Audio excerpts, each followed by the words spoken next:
Life can be tough, and sometimes we face defeat, failure, and disappointment. But it's how we react to these setbacks that determine our success.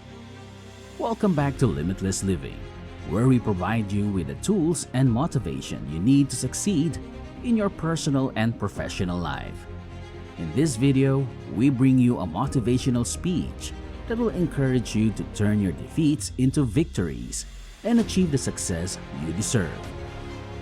So, if you're ready to transform your defeats into victories and achieve the success you deserve, then sit back, relax, and enjoy this motivational speech. Success is not about never failing, but about getting up every time you fall.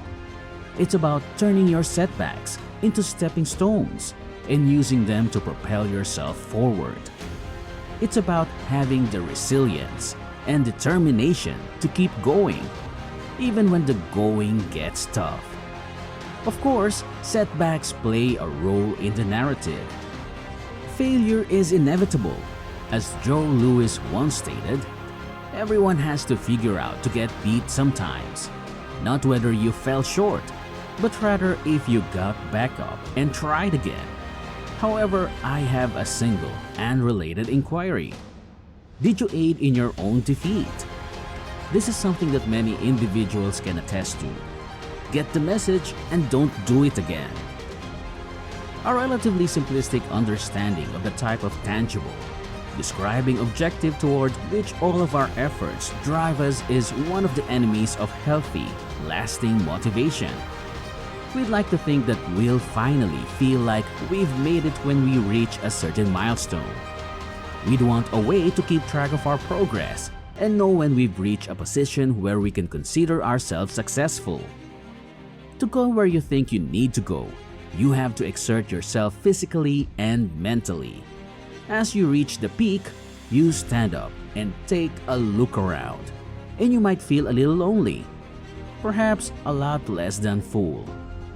You start to question if you went to the wrong peak. Life, however, is neither a puzzle with a solution nor a peak to which one must climb. Neither is a contest with a concluding score. A person's life is a never-ending series of events, and, if they so choose, a never-ending journey of self-discovery, a never-ending and unexpected interaction between the individual's potential and the circumstances of that individual's existence. I don't simply mean innate intelligence when I say potentialities, but rather all of a person's abilities to think, feel, wonder, comprehend, love, and strive. Maybe you think you've exhausted your options by the time you're 35, 45, or even 33. Stop fooling yourself. To fully develop your potential, you must realize that you and the obstacles you face in life, which are always shifting, are in constant dialogue with one another. Things emerge as a result of life's pressures. Something I know about you is not always something you know about yourself. You possess unfathomable reserves of vitality, ingenuity, and power that have never before been put to the test. And you have more to give than you've ever been able to. We've all encountered men and women in mid-career who appear to lose motivation, even those in privileged positions of responsibility. While weighing the possible causes, compassion is required. Maybe life gave them challenges they weren't up to the meeting. Oftentimes, this is the case.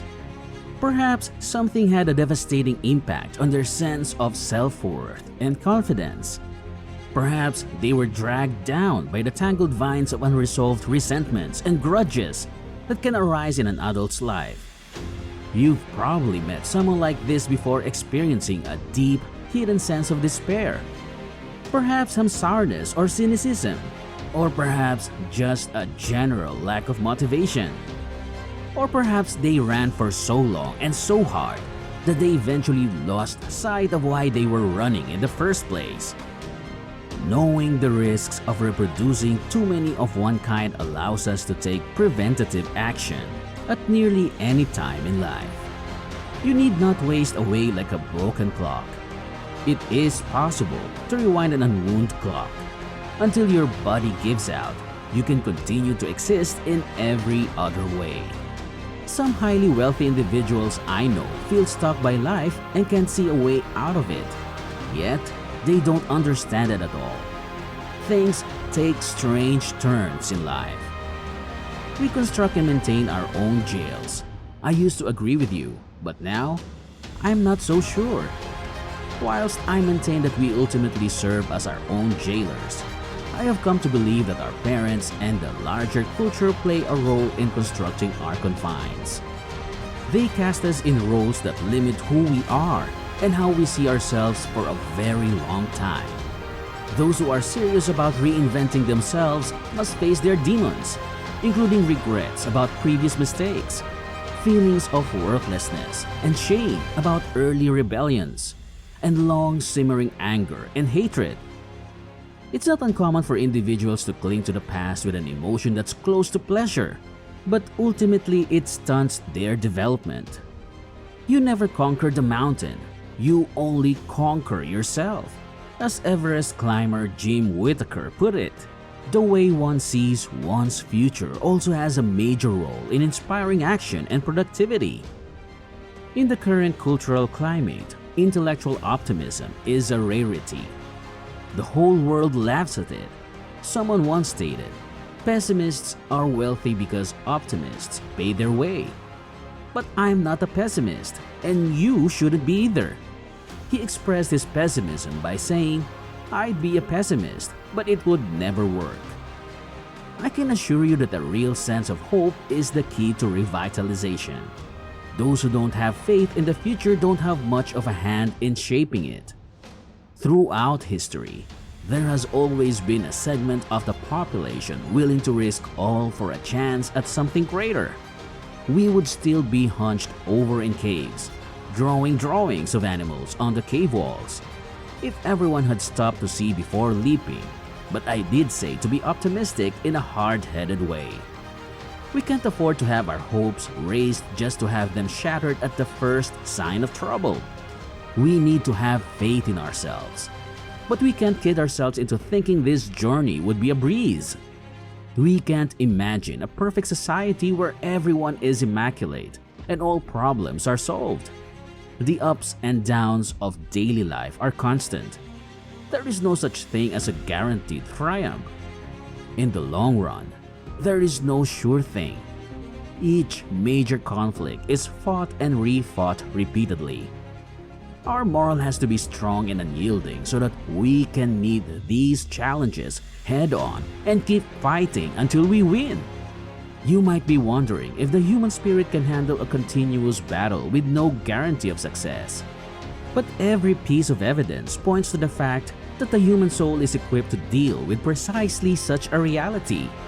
You can't just happen across meaning as you could the solution to a riddle or the loot at the end of a treasure quest.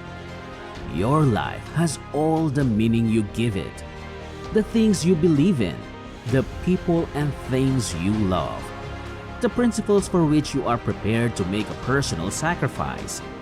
These are the things from which your identity is forged. Everything necessary exists. Only you can arrange them into the special design that is your life. Make it a life that you can look back on with pride and satisfaction. If that's the case, the specific ratio of success to failure is less relevant. Now that the video is over, what do you guys think? Will you start your journey today? Comment down your answers below. Don't forget to like this video. And since you're already here, you might as well subscribe to our channel and click on the notification bell so you don't miss out on great new videos. Thank you for watching, and we will see you in the following video.